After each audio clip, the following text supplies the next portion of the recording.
I think you and I have worked really hard to like face the things that have happened to us. Overall, what we're committed to is like saying what's hard, saying what feels really raw and vulnerable and messy. Like trauma really changes your brain. Do you think we're ready? I don't know if we're ready. I really don't know if we're ready.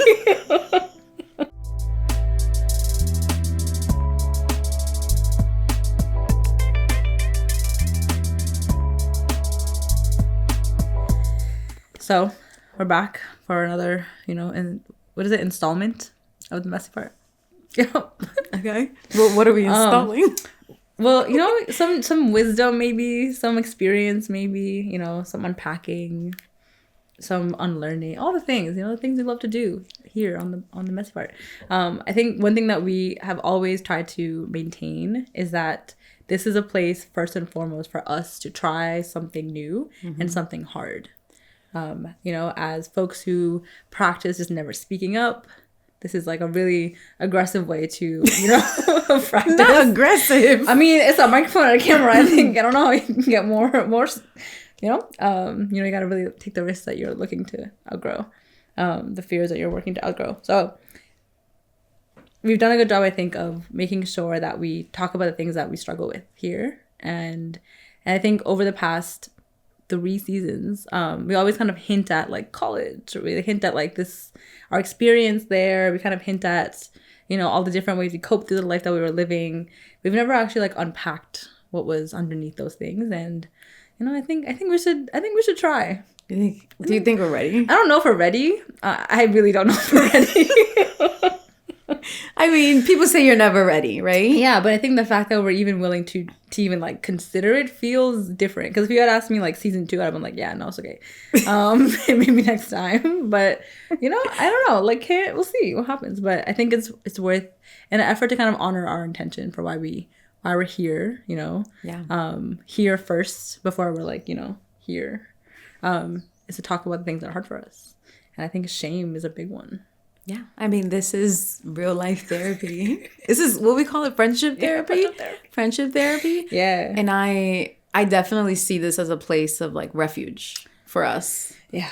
Right? Like, can we attempt to have a hard conversation here? And I know that for me, every time that we have a conversation, it trickles into every aspect of my life. And it makes me reflect, wonder, ask different questions, consider what my actual position is on so many different things that I thought I had an idea about, but when I come here, right, I'd be unsure. I didn't even know what I knew. I'd be unsure. Yeah. I think we are continuously trying to find language for our experience, and I feel like that it will always be the goal, the quest, lifelong.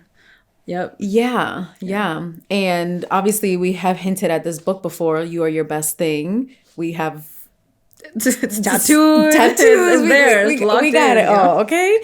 And there's one essay in particularly that has stayed with me, and I read it almost 4 years ago at this point, or whenever this book came out, and it's called Dirty Business, The Messy Affair of Rejecting Shame by Tanya Denise Fields, who's I believe she's the CEO of the Black Feminist Project. Oh. And in one of the paragraphs that she wrote, which was beautifully written, she says, language is important and words mean things.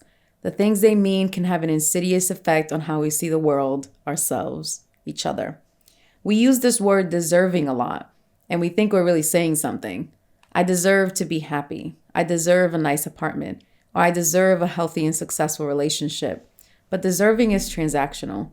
It means you did a thing, performed a thing, earned a thing. It requires you to do something in order to get something. And for most of my life, shame robbed me because I thought I didn't deserve shit. Great stuff. What comes up for you when you hear that? I think I remember when I first read this, I think I also started this, right? Like, it's just funny, the alignment here always.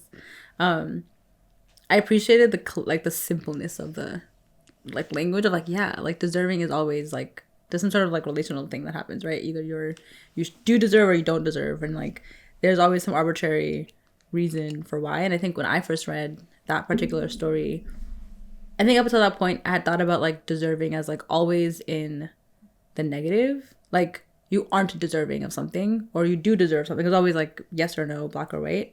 But I've never seen it as transactional. But once I read that, I was like, yeah. I was like, it's not transactional. I was like, things should just be. You know, there shouldn't be like a based on like the kind of person you are, or like how good you are, or whatever, then you should get this experience or not this experience, because as you and I both know, like trauma is handed out like candy to everyone. So, you know, it's hard to be like, you deserve trauma, you don't. I don't know. So it was helpful to kind of reframe that word and like kind of take away all of its weight a little bit. Yeah. No, same. Absolutely same. I never thought about deserving as transactional. But that is how I acted. And so it's interesting to have language to describe something that you are already doing. It's like, oh, I am deserving of something because I did X, Y, and Z. Not simply because I am inherently worthy. Yeah. That was not in the conversation at that point when I had first read it. It was like, oh no, I have to prove myself to be deserving. And recognizing that it was always conditional. It could always be taken away from me. And even the concept of, you know, when you work in social justice spaces, like, oh, we support the underserved community. I was always cautious about that wording. Because what does it mean to say that a community is underserved? Like, by who? And the other side, I always felt like if I had a bad experience, then I deserved it. Like, it was right. Then like I must have done something to be like worthy of a bad time also. So it made it hard to like hold anyone outside of myself accountable for a bad thing. Right. Because I wouldn't have experienced it if I didn't deserve it. Right. And so it stays at the individual level. It never recognizes any of the actual like structures in place that impact our day-to-day lives. Yeah. Yeah, it's like, I don't know, I didn't choose to grow up the way that I did. Like, that was just the environment that I was in. I didn't deserve to grow up in the neighborhood that I grew up in, you know? Yeah. And like if you're there, like, what did you do wrong that got you? Like, then it's like all of a sudden me at like 10 or 9, I'm responsible for what? Like, right. The plane ride I took here? Like, yeah. Yeah. So and now I have to prove my deservedness. Or I don't know what what a better way to say that. Consistently. And continue, yeah. And it never ends, right? It's like this endless cycle. And you don't even know what you're trying to prove because you don't know what the metric is. Like, maybe like you don't know what the tallies are, or like who's counting what. So you're always just trying to do like what you think is like the right thing all the time. It's just an exhausting, endless cycle. Yeah. So when I read that, I was like, yeah.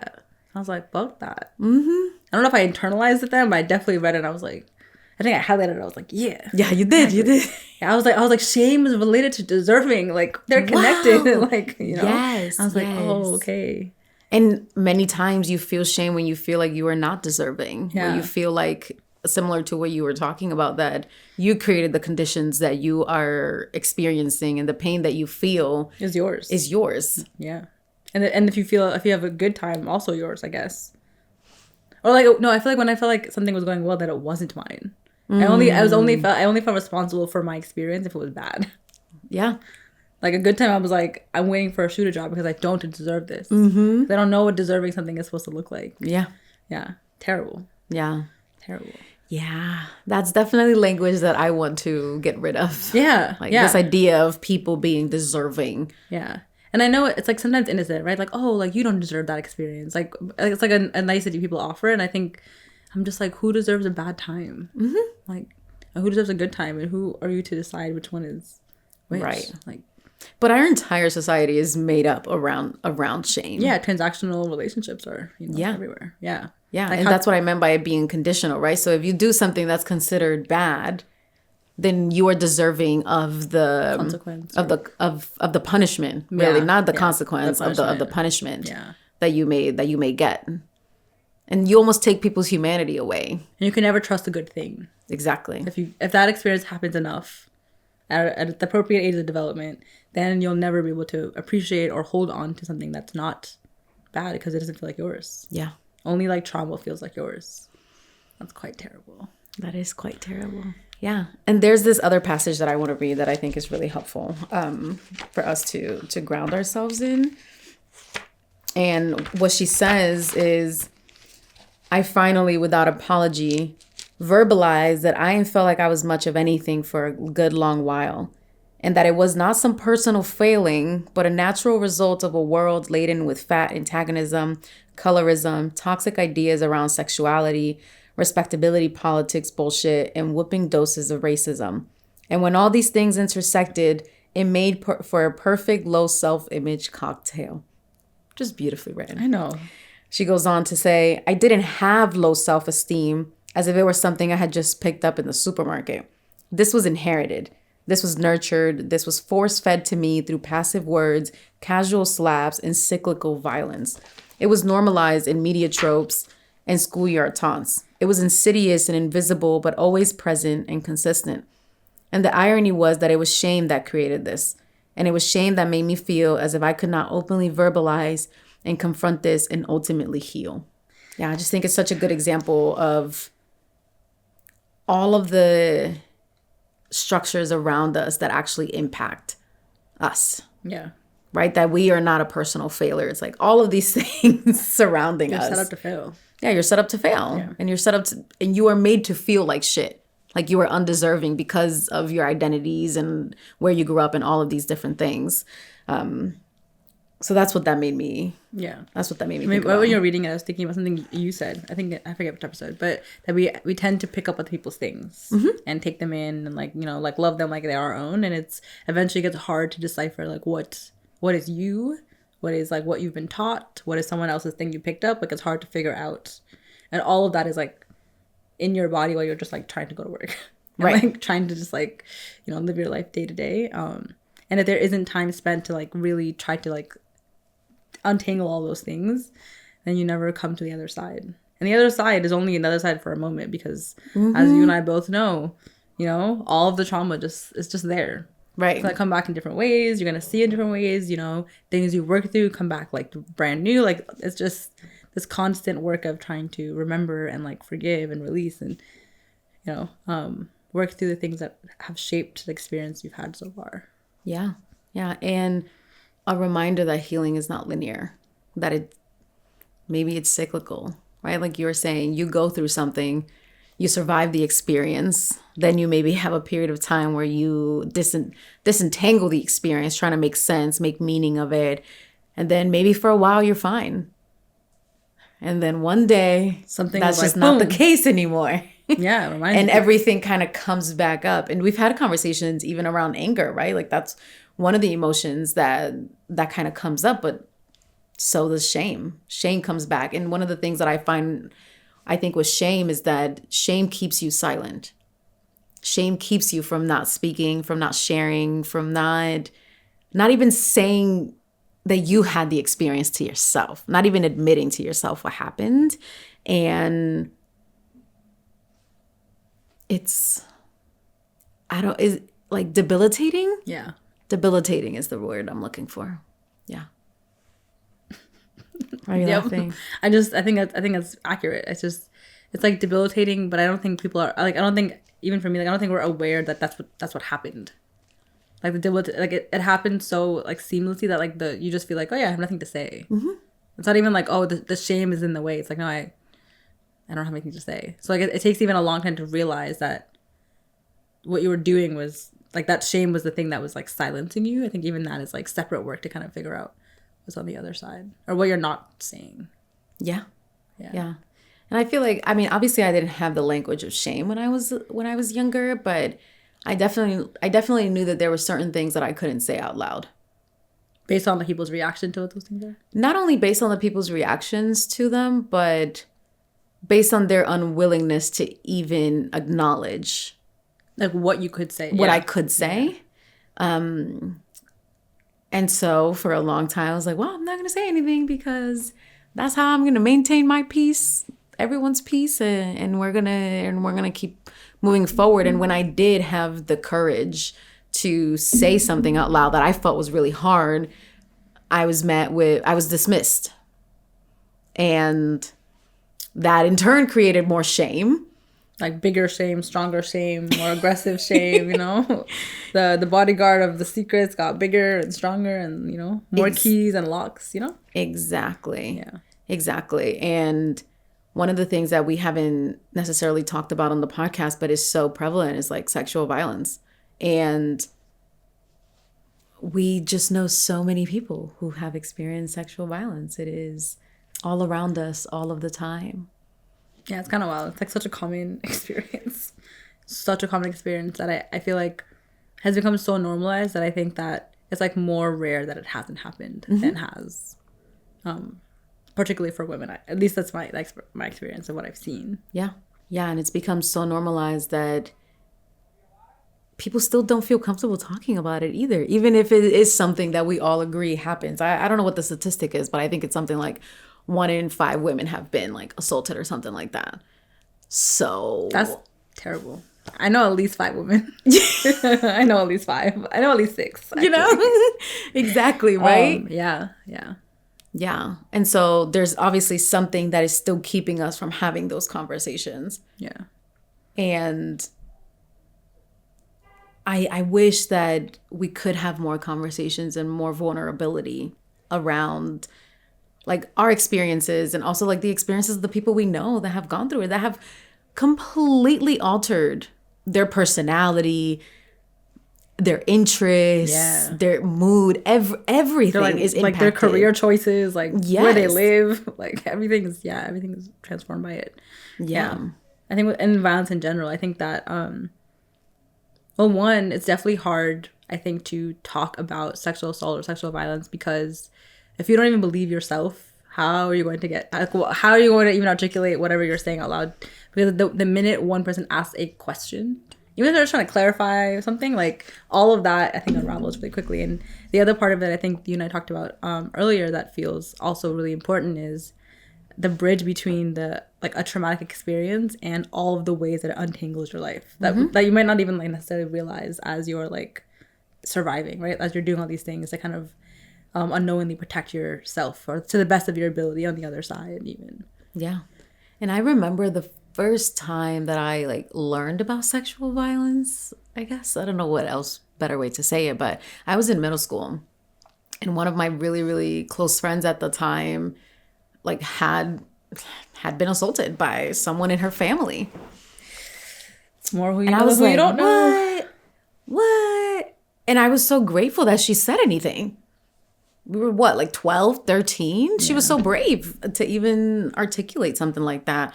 And I was just, I don't even remember what it felt like to hear that. I was just so like distraught on her behalf.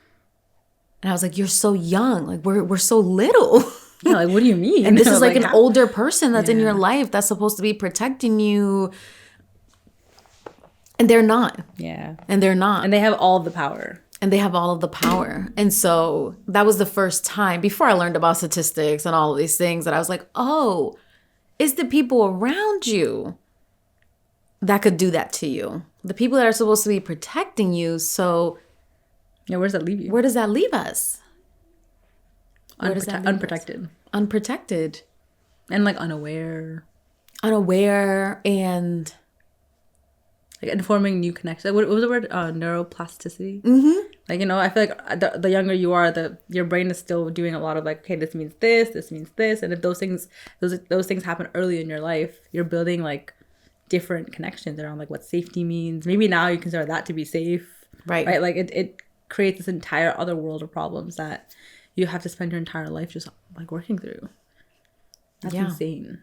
And it's like, especially if it happens within your own home. Yeah. Now. Because like, are you going to be homeless? You got to go home. You have to go home. You got to like pick the danger, I guess. Yeah. Yeah. And then for a lot of us too, I think I was implicitly taught that it's like, oh, it's always like the women's fault. Yeah. You wore the wrong thing. You said the wrong thing. You might have friendly. Yeah. You know, you might have opened your eyes a little bit too much. Like you made eye contact. Yeah. You smiled at someone. Yeah. Yeah. Yeah. And then it's like, so then the other side of that is like, then women learn to be like really cold and like stoic. And then everyone's like, that's why you're not in a relationship. And it's like, well, what the fuck you want for people to do? Safe or not safe, you know? It's like, how do we protect ourselves? Yeah. If every single thing is going to trigger someone to feel like they have some entitlement to your body, like, might as well live under a rock. Right. And then that's also, you know, has its own layer of problems as well. Right. Yeah. But I think about something happening that young and the kind of impact that has on your body Yeah. and your relationship to your body. Because it's like, if someone took advantage of me that young, then my body is not mine. Yeah. My body now belongs to someone else because I didn't have agency in that, in that scenario. And I think about like, I didn't know what consent was until I went to college, probably. Maybe high school, but it wasn't that terminology. Not really. Yeah. And so. But even consent, I feel like even when you're in college, like it's like the way at least we were taught about in high school was like yes means yes, no means no. But there's so much other nuance that we're not discussing, right? Yeah. Like there's like verbal consent, non-verbal consent. There's so many other, you can like revoke consent at any time. All those things are not part of the conversation. So. There's so many spaces where like maybe you did consent initially, but you don't. Well, now you're trapped, and it creates all these other, different kind of situations that you end up in, especially in a college setting, because you're kind of alone in that space. Yeah, like you're in charge of yourself. Mm-hmm. Yeah, yeah. I hadn't learned about the fact that you could revoke consent until college for sure. I was like, oh shit, really? I could be like, yeah, but like, nah.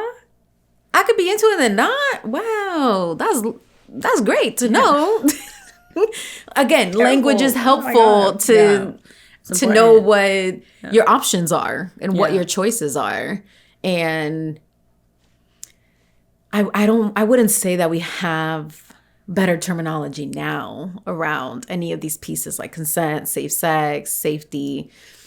Yeah, I don't think the language has changed. I don't even know if the use of it has changed. And I think like what you were saying about like relationship with body, like if you experience that kind of trauma early, that is like I think about all of my high school students that I taught, middle school kids, like that's where all of, like harming your body starts. Yeah, right. It's like it's always like an indicator of some sort of violence at home when young folks come back to school and I'm like, you don't think your body is yours. You're harming what you think so that someone doesn't feel like they want you because you are now like you have a scar or whatever it may be. It's like there's all these ways that people try to protect themselves that are harmful because they don't know how else to create safety, and that only just keeps going once you get to college. It just gets worse. I think you have more tools available to you as you get older, or more ways to cause harm to yourself. More ways to cause harm to yourself, and I think everyone finds their own ways to cope because you have to.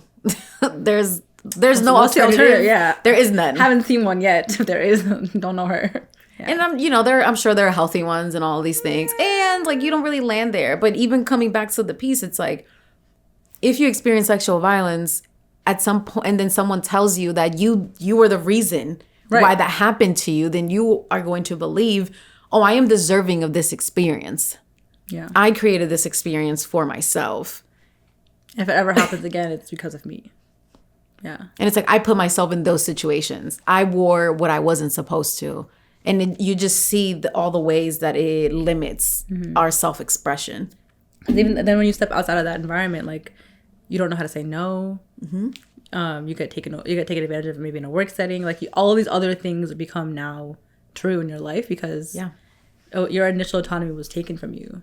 And you can't heal autonomy you don't have. You don't feel like you have it. It's not yours. What are you going to heal? Yeah. It's very terrible. Being a girl is hard. I mean, we've said that in a thousand different ways. I know. I'm just thinking about it again. I'm like, damn, being a person in general also was really quite a challenge. Yeah. Yeah. Yeah. It hurts my soul that this is a prevalent experience. Yeah. I wish that there wasn't such a common need to unlearn all the ways that we've been taught to be socialized. I'm like, we're doing it like it's not like there's like some sort of third party present, like it's just us to each other, Yeah. And like there's enough information out in the world that this does not have to be the experience. But even for me, like it wasn't until I read this book like 4 or 5 years ago that I was like, oh, shame, got it. Never really realized what the word meant, In my head, I think before this book, shame and embarrassment were the same. Which, and like in some ways they are experienced similarly, I think. Like you feel uncomfortable or you feel like you want to hide, whatever those things are. But the underlying reason I think is, I don't know, maybe shame is like deeper or like maybe it touches a chord that you haven't identified yet in a different way. Yeah. You feel like you're inherently worthless. Right.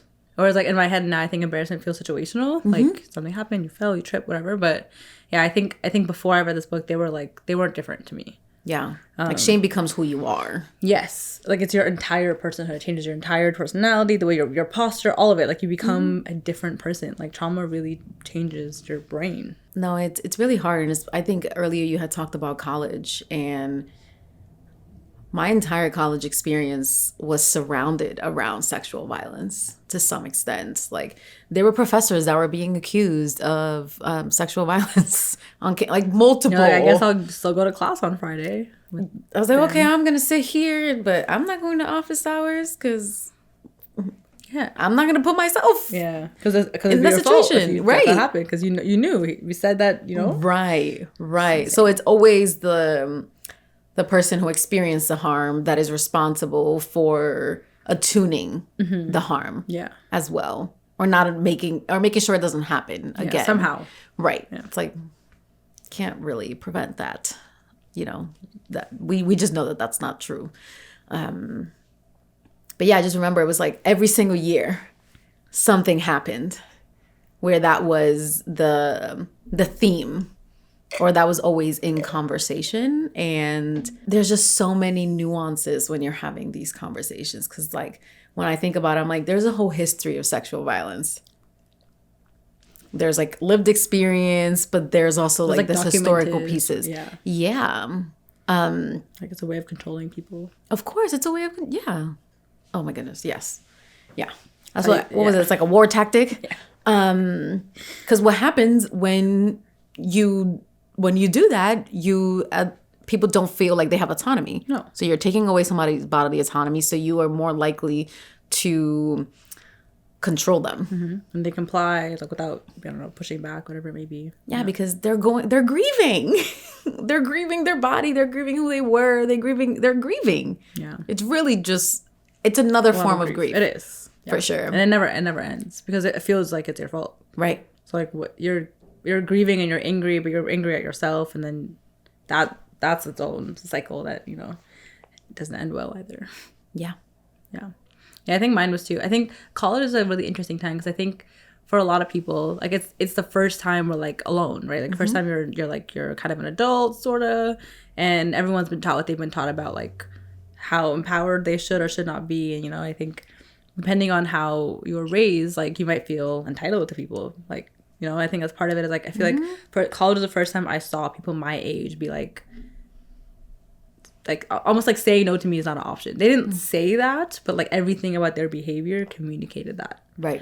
And so it was like slightly helpful to like observe people who behave that way. I was like, oh, okay, like you're a dangerous person, and I just remember being in college and being like, okay, like I'm responsible for myself. Right.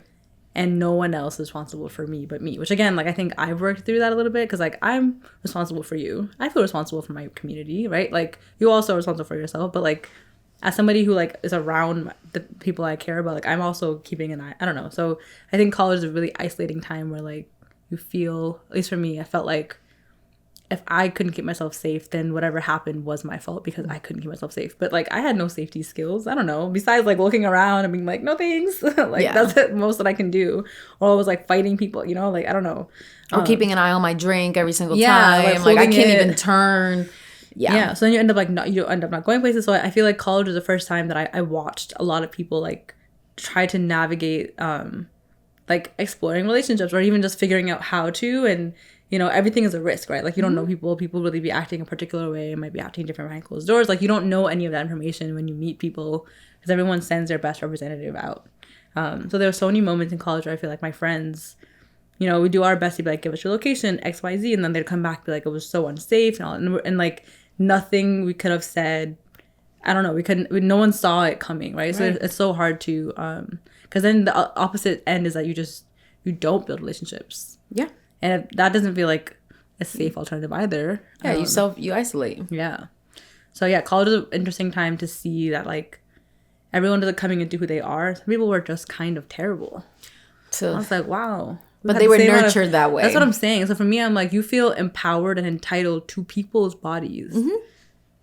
And there are people who are here who like are trying to also feel empowered in their bodies. And it's like the math's not mathing. Like, people are taking advantage of people left and right. So college was the first time that I think I saw it be like rampant. Right. Maybe because we're in an enclosed space, or I don't know. Maybe it's that way just in the world. But you know, because we had a pretty clear community of like college students, I was like, oh, like this is really like 1 in 5. Yeah. Like it's happening that frequently. It was insane. It was very scary.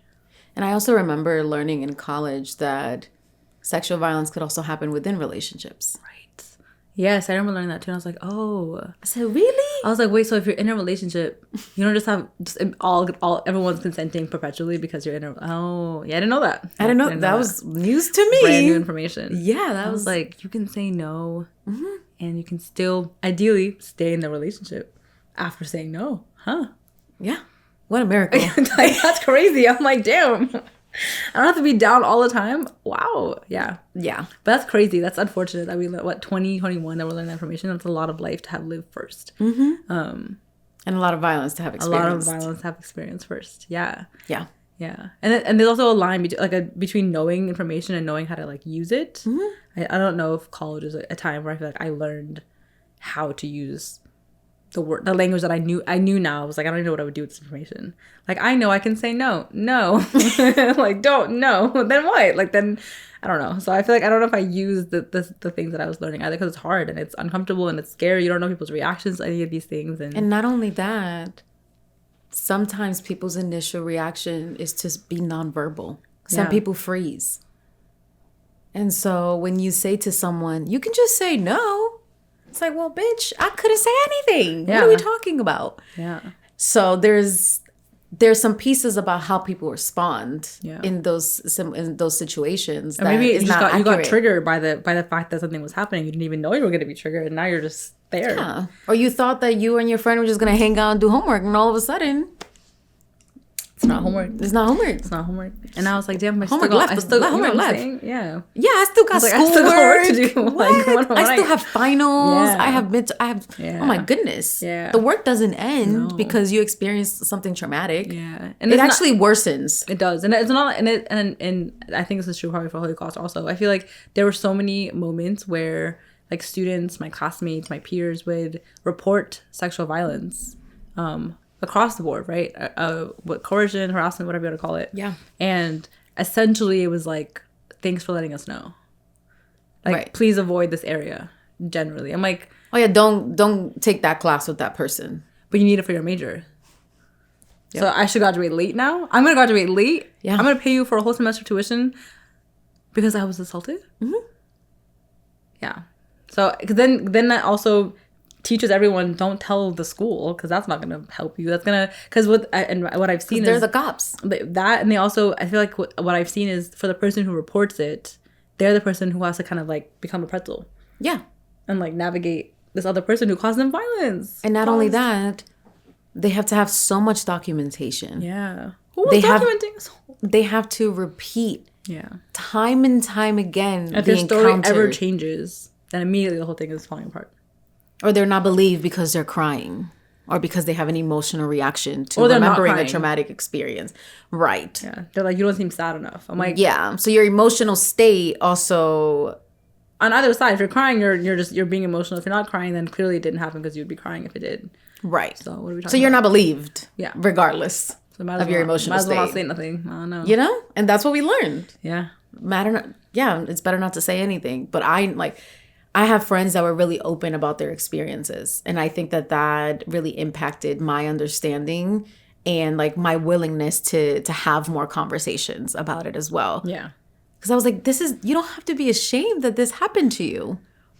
Unfortunately, it's a real common experience. Probably telling somebody who it happened to also. You know what I mean? And I think about the disservice to ourselves and to our communities to keep something like that hidden. Yeah. And I understand why. It grows, like it does something else that you're not seeing in you, right? Like and it manifests as inflammation and all of these other chronic issues that you never know, or you're anxious, or you become super anxious. You become fully depressed. Yeah. I don't know if you could be like a little depressed, deeply depressed. Extreme case. I don't know. I'm not a doctor. But then or you just drink it impacts your mental health. Yeah. Period. That's what I'm trying to say. Then I think the part that it's the domino effect. The thing I keep thinking back is the domino effect these things have. Yeah. And like the mental health impact. Then it becomes like you can't go to class. Then you are like behind. Then you like take a leave. And then you don't graduate. Yeah. It's this one thing that happened that because it was never dealt with in a way that was like kind to your experience. Yeah. You are now a dropout. Right. And you're trying to figure out how to work. Your entire life is now. All you could think about is the thing that happened to you, whatever, 4 or 5 years ago, because it is still the reason you are like unable to like get it under wraps or figure something out or come out of this hole. I don't know, like it's impossible. And I think the other part for college is like the only coping skills I feel like that were shown to me or that felt available were terrible. All of them, every single one. Oh, of course. I wasn't gonna meditate through this. Girl. I'm not in my college dorm. I mean, you remember college? Yeah. Like I feel like there was a few semesters where I feel like every single person around me was like down bad, like down bad, and it was just like we all just have to look at each other and be like, yeah, this is where we are, you know? Yeah. Drowning in sorrow. Yeah, and without language, and without like coming up for air. I remember, like, I think college, my junior year was when I was like, oh, vulnerability concept. I was like, mind-blowing. I was like, okay, so you could tell people, like, your feelings. Like, and that might help you feel better. Okay. Yeah.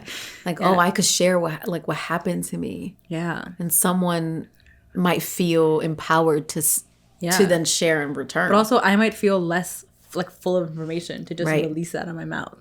Even that was like, I like kind of a life-changing idea to be like, oh, okay, like I don't have to tell someone so they do something about it. I can just say it out loud to say it out loud, just so it's out of my head and like out of my body. And like maybe it's like now we're sharing this information and we can carry it together, or like maybe you're just writing it up and burning it. I don't know, like you're doing something to get it out of your system. And I don't think I was taught how to do that in college.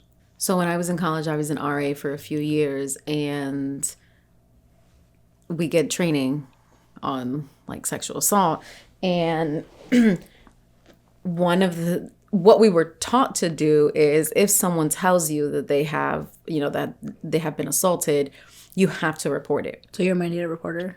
Yeah, you're a mandated reporter as a RA. And I was like, report to who?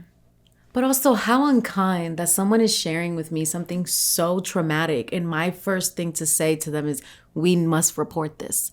That is not kind to their experience. It already takes so much bravery to say anything out loud. Who am I to be like, I'm going to go and tell whoever? It's like, that's not I never felt comfortable with that approach that is obviously like just tied to like punishment, like carceral mentality, that I was like, I'm not interested in this. Like, I am interested first and foremost in always supporting the person that experienced the harm and asking them, what is it that you need right now? Do you need someone to just listen to you? Like, is that enough here? Or is there something that you would like me to do about it? Here's what I can do. Here are the options that are available to you.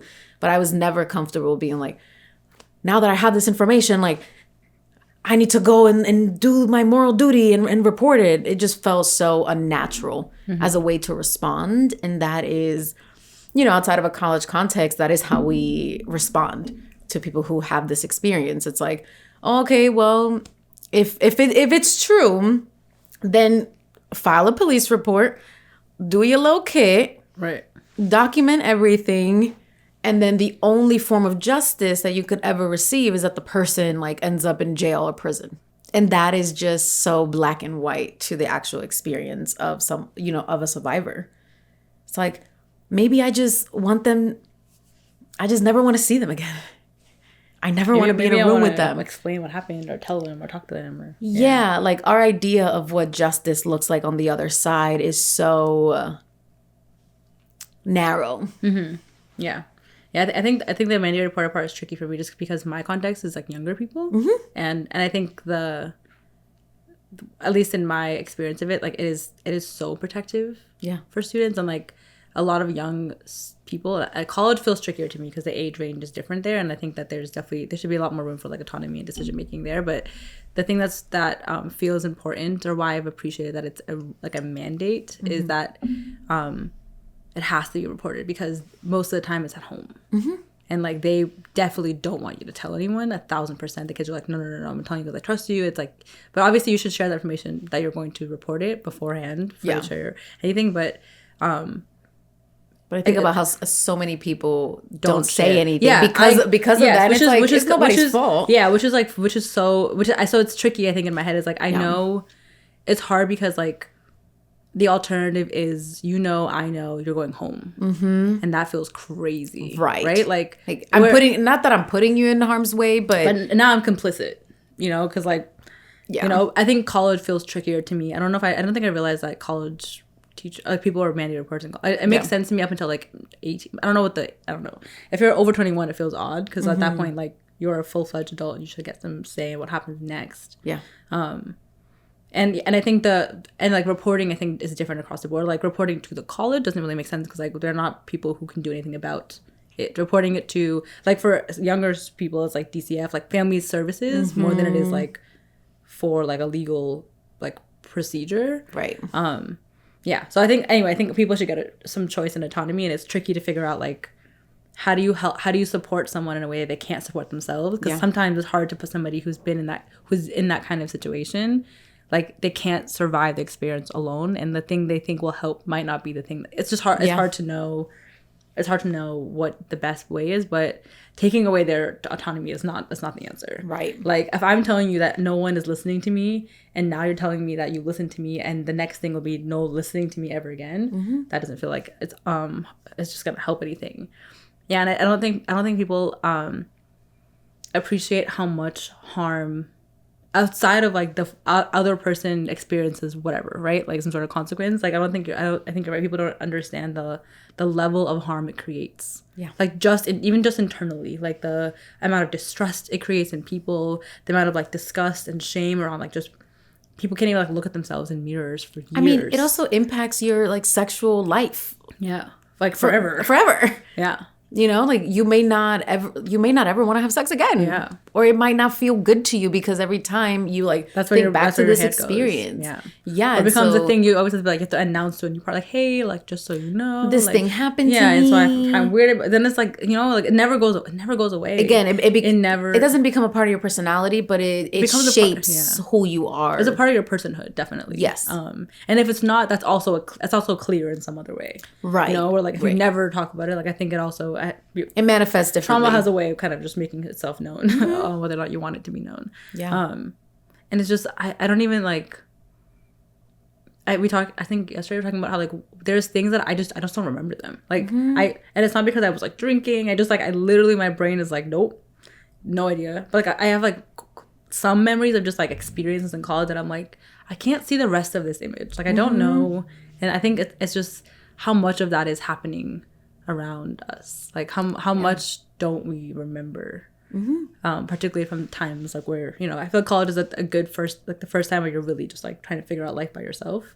And not only figuring out what it is that you don't remember, it's also, for me, it's like, what are people walking with that they may not even know about, or they may not understand the full extent of something. And like all of us are walking around with so many traumas, insecurities, feelings, ideas that we may never feel comfortable to say anything out loud. And if you remember, we were in college during the Me Too movement. I do remember. 2017, baby girl. 2017, though. Yeah. What a tough year, Lord.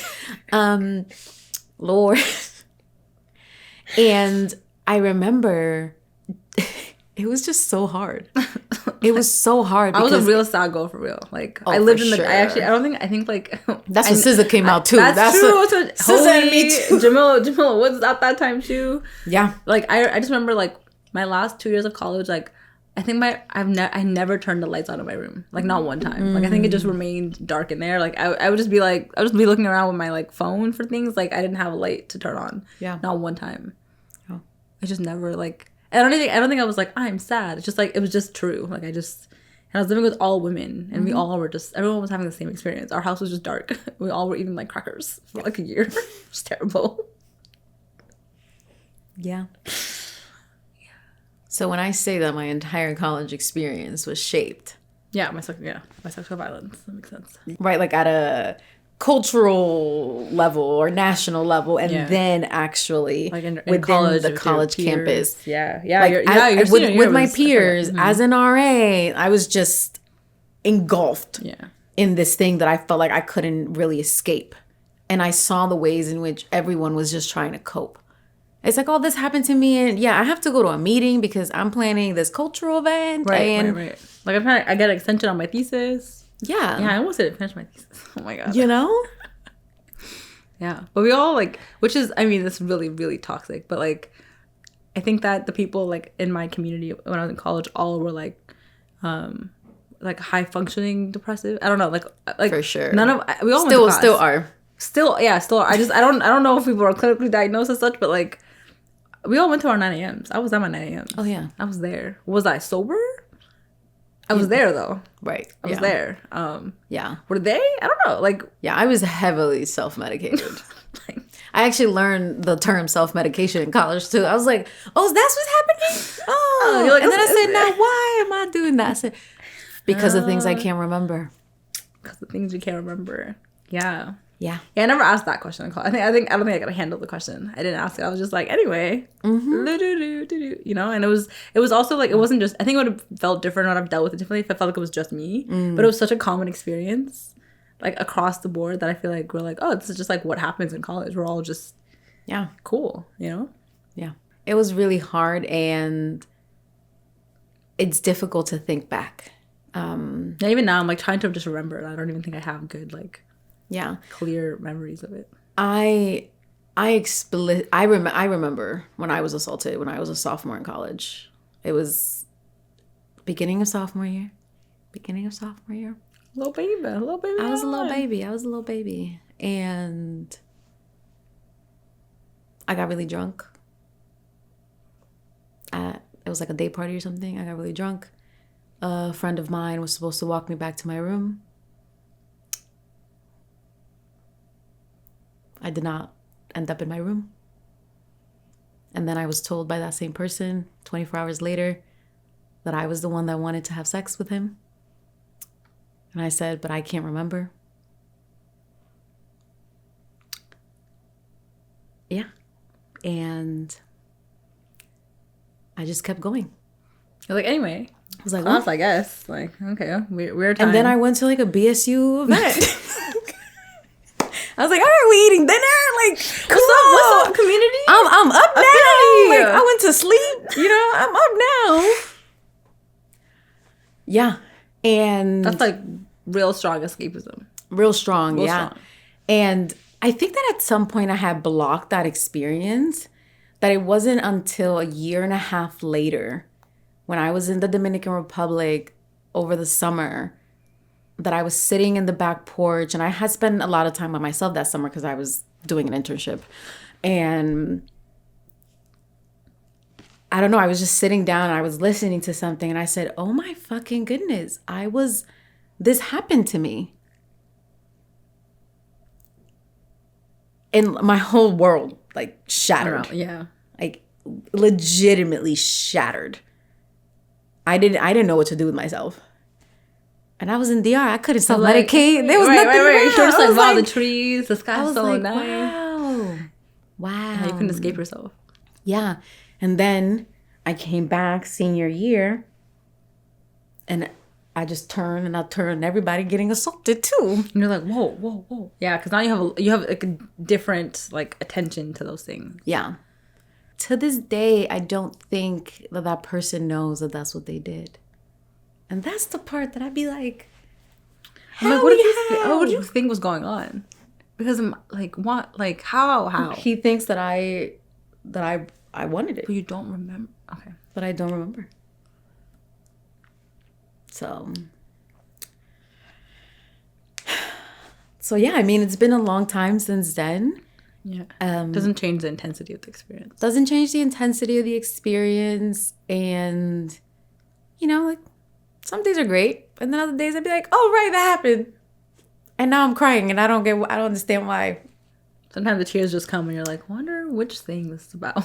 Like, exactly. It's like, now when? Yeah. Yeah. And they were still trying to be my friend. Talk to me normally, like nothing had ever happened. During senior year?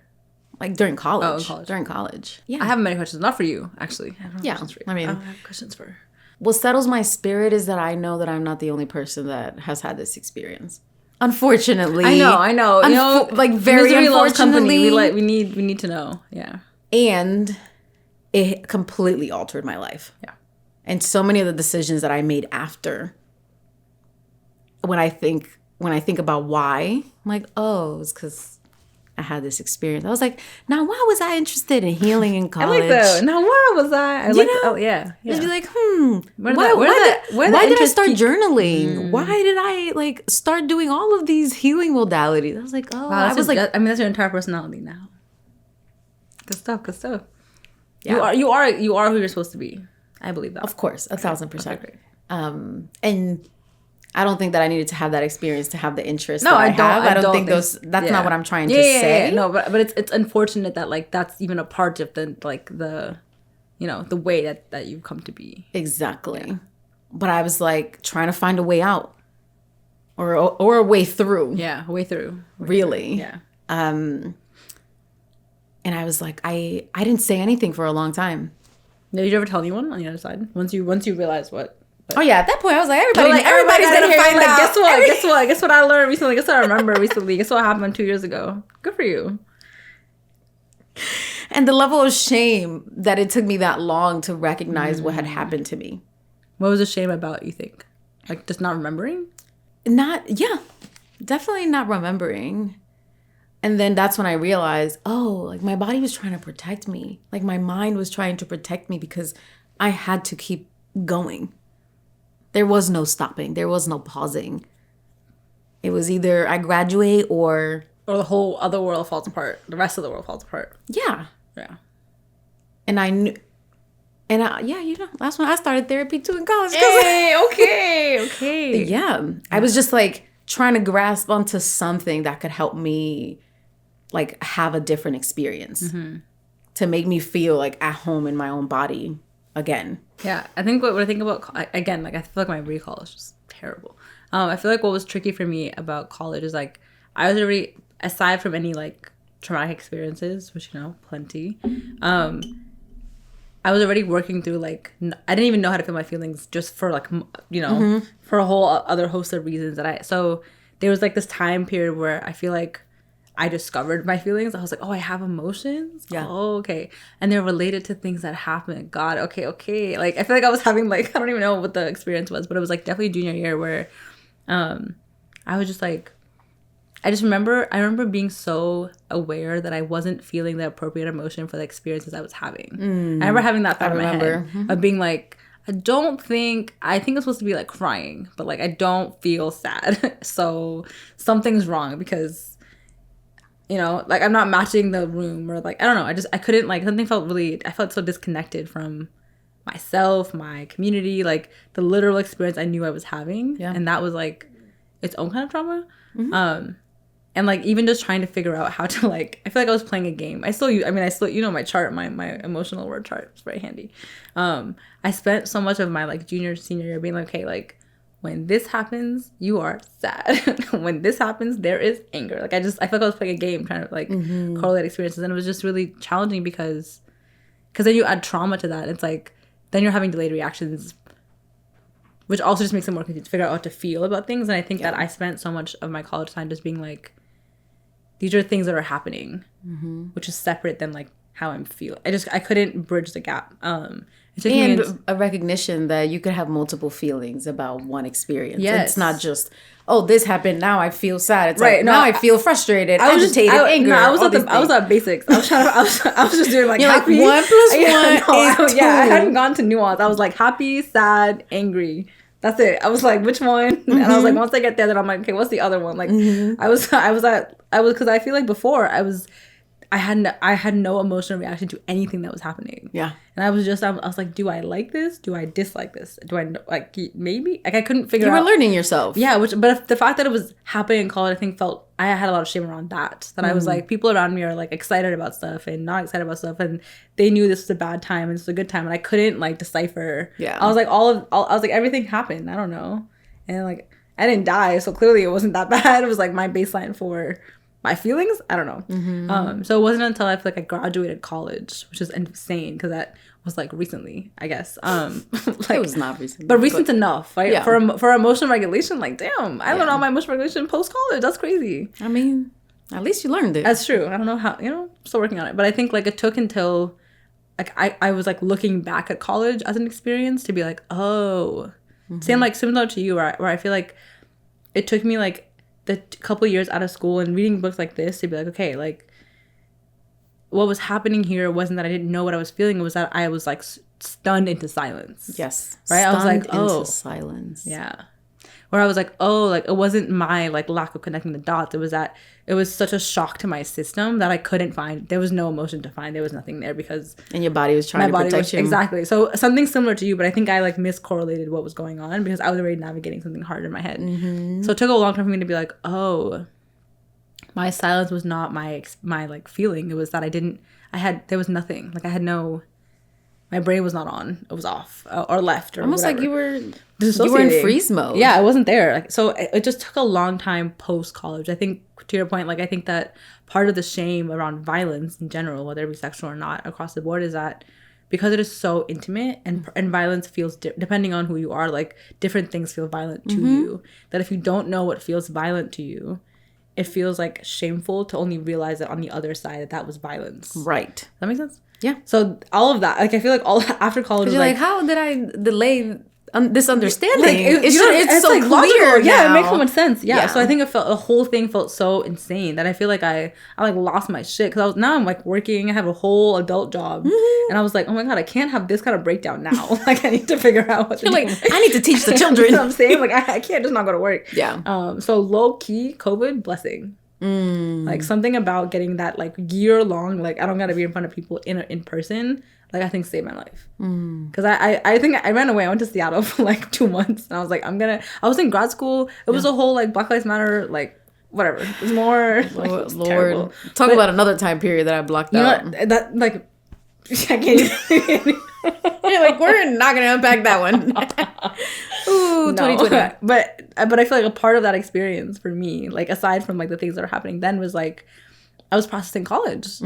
I was like, oh, like yeah. So it's interesting to think about like when the shame comes into play. Yeah. Sometimes it's when something happens, right? Like the thing that like a traumatic experience causes shame. That makes sense.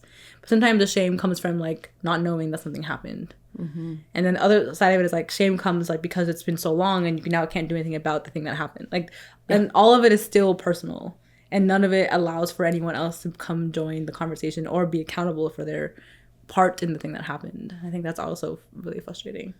No, this is a helpful reminder for me that when you go through an experience, you have to first survive it. Like that's something that I've learned as a result of like talking to you and doing this podcast. Yeah. And then once you have survived the experience, can you actually process what happened? Because you're a little bit more regulated. Just a little. And you're not in danger anymore. Right. Like you're for me, if there's I'm great in a crisis. We're solving the problem. If there's a fire. We're not processing why the fire started, who got we're getting everybody out of the house, right? Like but once we're all out of the house and once everybody is like accounted for, then we got to figure out what the fuck happened. How did we get here? And that might be years. Exactly. Which I think was like something I really had to like come to learn, that like it's never going to happen as fast as I need it or would like it to happen.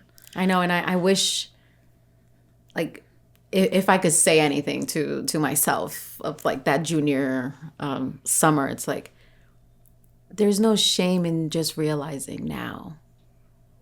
There's no shame. Yeah. Any shame you feel is not yours. Yeah. Yeah. I don't know, what would I say? Like, trust that you're present. Like instead of trying to like, am I fine? Like, because I feel like I spent so much time trying to find my feeling words, and as things were happening, instead of just being like, the experience is gonna give me information. Yeah. So I was like double not present, both trying to like whatever. So I think I would tell myself to just experience the thing, or try to like, don't try so hard to search for language for something. Like, get out of a situation. Yeah. And then you can be like, okay, here's how it felt. You know, you don't know what you don't know when you're experiencing. Especially at, you know, the younger you are, it's just more confusing. Like, you're told so much, like you're shown so much. I think I told you like my freshman year during orientation, we were told, we were having like whatever seminar you have when you first get to school, and one of the things, like, I remember nothing from the orientation, but the one thing I'll never forget, because I thought it was so odd, was and absurd and like useless. Yes. And I don't know, whatever. It was one of, I don't know what his title is, but I worked at the college I went to, and he was like trying to give us advice for like how to like protect ourselves from assault in college, which for me, in my head, I was like, that was my first time being like, what a weird, like a commonly accepted experience, I guess. Right. If the college is like speaking about it like this, then it must just be like during orientation. Right. Like, we just got here. Yeah. But he was like, if there's like an assailant who's trying to attack you, he told us he was like, pee on them. And in my head, I was like, so you're telling me, I was trying to play, I was like, you're telling me that if someone is trying to assault me, I'm going to pull my pants down. I'm going to make it. They're going to be like, it's free fall. and somehow what's going to stop them is urine. Like, they're going to be so grossed out by urine that they're not going to assault someone. That really, some people are so nasty, they'd probably be like, you know what I'm saying? They'd be like, thanks, but I want it anyway. Huh? In my head, it felt so dumb to tell a group of 18-year-old people who are going to trust an adult who is like supposed to keep them safe, and that, so it was such bad advice, like objectively bad advice, that I was like, how did you all? Because he didn't just say, it was like approved by whoever else. But again, the bottom line is that what was being communicated to you, it was going to happen, is that not only that it was going to happen, but that it was your responsibility to prevent it. Yeah, by peeing on them, which would prevent through absurd measures. Right. And so for me, I was like, so first of all, we're all agreeing that this is a common experience that will happen. Yeah. Not even if, will happen at college. Yeah. Clearly. Matter of when. If it's being discussed on a slide deck at orientation, right? Like, to begin with. And then the way of addressing it has nothing to do with safety. You didn't even tell me to run away. I don't understand. Like I'd be like, yo, become a track star. Yeah, like run, scream, shove, like no other, like, I was like, what? So it was just strange. Basically his point was that like you would alarm them and they would run away, like out of just like, and I was like, who? They would probably have been in shock, maybe. like, but not long enough to not do anything. I don't know, whatever. Yeah. So, but I just remember, like, because I was with my friends, right, and we all were just like, that would work. And it seemed like everybody around me was so much more informed on what to do than that. And I was like, clearly this is not the first time people are hearing about this topic or whatever it may be, and we all know this is crazy, which means he has to know. I don't know, maybe he doesn't know, I don't know. I mean, but it was a strange way to start college, to be told like, watch out, essentially. And I was like, watch out from my classmates? Y'all gonna stop them? Y'all just tell me what's gonna happen? Are we in the Hunger Games? Why? Yeah, so that was odd. There's so many more like nuances and pieces to this that it feels like we could spend a lifetime uncovering. And I just feel like we're gonna be talking about this for the rest of our lives. I don't know. 1,000%. I don't know another way to say that. And there's no way not to. It touches everything. Yeah. Because it's what you said, right? That sure, we're talking about sexual violence, but we're also just talking about violence in general, and how violence is so normalized in our society, and it's always a form of control. It's always a form of control, and it's always somehow the person that was harmed that is responsible for fixing that. It's really quite terrible. And like I think what I'll say for us. I'll speak for us. Correct me if you disagree. Is like. What you gonna say for us? I'm just saying, like, there's I think I'm just so impressed by the level of, like, I think you and I have worked really hard to, like, face the things that have happened to us, good or bad, right? Look them in the eye, sit with them, nurture, whatever, care for them, whatever, however you want to identify it in that. And I know that it's gonna come up over and over and over again because, like, you know, life gotta be hard, I guess. Right. but because of how much language we have, like the fact that we can have this conversation on our podcast, I think is kind of crazy. Like if you, like I'm telling you, like us, if you told me we were gonna do this like season 1, I would have been like, no. Right, but it just speaks to what talking about things gives you, right? Like what constantly having conversations that feel hard and like feel vulnerable, like what it offers you is more like more muscle, more space, but like how do I explain? Like strength? Like strength, like a better, like I know this is fine in a way that I maybe wouldn't have known it was fine in season 1, just because I have the repetition and experience of talking to you, right? So to your point of like how it's gonna come up all the time, there's such value in even having the awkward conversation one time, like just even trying to say it out loud once, because or journaling about it, whatever it is, because then it gets easier. Like if I had never talked about this topic before today, I wouldn't be able to have this conversation with you, right? Like if you and I had never talked about it off camera for years, there's no way we could have this conversation right now. So I'm so impressed by like I think our commitment to this conversation, to this topic, as something to like sit with and, you know, like understand deeper, because it is such a core part of just lived experience. You know, whether it's happened to you or not, it's around us. We live in like a really violent world where, whether it be assault in this particular way or just like silencing or dismissing or suppressing, all those things are still, they create a similar like lived experience in people. Yeah, that's what I'm saying for us. I endorse. Okay, great. Great, amazing. I would agree. And I think that overall what we're committed to is like saying what's hard, saying what feels really raw and vulnerable and messy, and knowing that we've built enough trust and safety in our relationship that we can hold each other in that process. And be like, it's okay if it's hard today, and like we're gonna talk about it again next week. And we'll see. Maybe next week will be easier. And then next week we may make like another revelation here that we might have not have been able to 3 years ago or however long ago. Like I remember the first time that you and I had a conversation around sexual violence was in your like senior apartment in Worcester. And I remember sitting across from you and I was like, yo, this happened to my friend. You're like, this happened to my friend. And we're just like, trading this stories. Person and that person, we're like, and her, and you know, you met this girl once. And this trading stories. I remember it like it was yesterday. I remember that too, actually. Because I was just, I don't remember a lot. I was so, same. I was so stunned by the similarities, but like just the amount, like the amount of people and like the severity. And that those people were all just still like walking around like each other. Like no one had experienced any sort of consequence or punishment from their and actions. Honestly, if it's taught me anything, is to have more grace for what people are walking around with that we have no idea about. And I think also more grace for however people choose to cope. 1000%. You know, out of respect to like younger me, like, you know, I wouldn't do the things she was doing, but I respect that I got her through. Like she had to do what she has to do when she's here now, so I respect it. Like she did the best. If I was trying to have my habits that I have today, then I think it would have killed me. 1000%. If I was trying to like be clear-headed, I was not interested in being clear-headed in college. But I you know, like I think I have a lot more.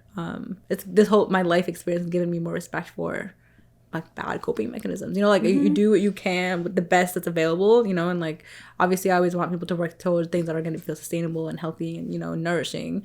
And, you know, sometimes it's not available. Sometimes it's not going to do what it needs to. Sometimes I don't got to be in my head. I don't get the fuck out. Yeah, and that has to be okay.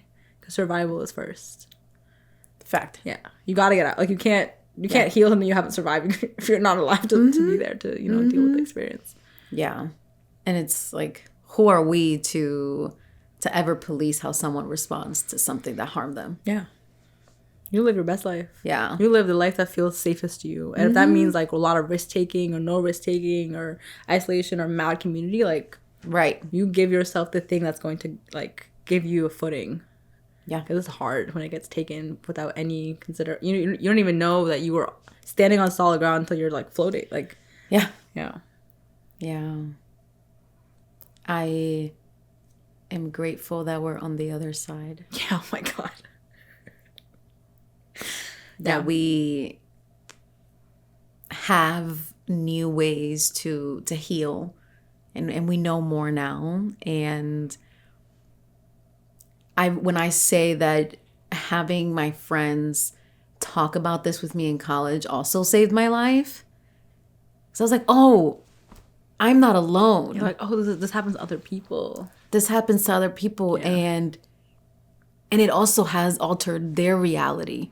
Like, they actually were a different person before that, too. I haven't actually met that person. I don't know that person. But I know that they are trying their best to be the kindest person to themselves and to everyone around them, despite what they experienced. Yeah. It's hard. Yeah. I think that there's another paragraph in there that I think is really, like, nourishing. It's in the same essay. The end of the paragraph, we talked about how you're kind of given this shame. Like, you're given, like, the world gives you all these experiences. And the next part says, but fuck that, I said. Rebuke shame. So I said it loudly. I said it often. I was insistent. I was unrelenting. And then my sisters came out of the shadows. Empowered and vulnerable, sharing narratives of violence, hurt, and the shame that was always right there. Not really below the surface, but subconsciously always moving the hand that led our lives. So well written. Such good language. I was in turn empowered, and I found a powerful voice I didn't realize was there. I saw my reflection, what we were, and what we could be. Suddenly, I realized that happiness didn't have to be aspirational. That every good thing in this world that was denied to me and them because of some arbitrary bullshit ideology that we had no say in was inherently ours to claim. And I said that shit too. I said it loudly, sweetly, and abrasively. I was insistent, maybe even dogged, but I didn't care. I was giddy. This shit felt good. I felt more free than I ever had in my life. I didn't owe the world prettiness or femininity, softness or strength, desirability or thinness, timidness or boldness, children or chastity. The only one I owed anything was myself. I had my children a happy and whole person to raise them. That would be my legacy for them. That would be their inheritance. I would start an endowment of radical joy and worthiness. So good. I love the idea of what we want other people to inherit. Yeah, and not being material. Not being material. I really liked where she says, I owe them a happy and whole person to raise them. You owe that to yourself. I'm raising myself. I owe myself a whole and happy person to raise me too. Yeah.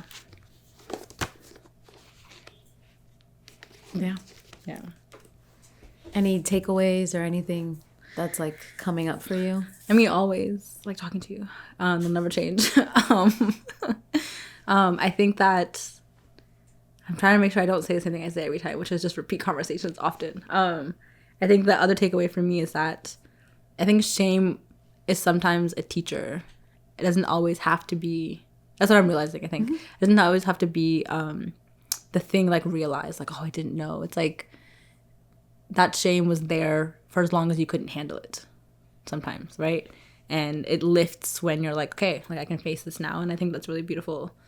I also think that, like sharing. I mean, being vulnerable, modeling vulnerability creates vulnerability. Like I've always believed that, and it's just empower. It's like more true even now. We're talking about it. Yeah, I would say for me, there's power in knowing that you did what you needed to do to survive an experience, and to accept that you did the best you could with what you had, and time can pass and you can have different options. I think that's something that is really prevalent. Like that's coming out of this conversation for me is like, oh, the coping skills that I had, like I needed them. Yeah, they were serving me very well. Yeah. And I can offer gratitude back to that person who I was when I was 18 and 19. Because damn, did she go through some things and she survived it. Like me today, I don't know if I would have survived that experience right now. Like I think I'm softer now, Like, yeah. I'm like, whoa. I can't handle that. Yeah. And so there's beauty in knowing that we had wisdom then too. Yeah. And not wisdom people like maybe recognize as such, but it's like, yeah. What do you hope our listeners take away? I hope our listeners take away that healing is not linear. It's cyclical. Things will come up. They'll leave. They'll return. Someone random might trigger something in you. You're like, oh, I didn't realize I had an issue with that. And sometimes you may just be talking about like eating, and then all of a sudden you're like, and this is why this trauma comes up or whatever. It's like something so mundane can be happening to you that could like surface something much larger. Yeah. And it's okay to consider something so many different times. And there's no shame in feeling like, oh, I thought I already worked through this thing.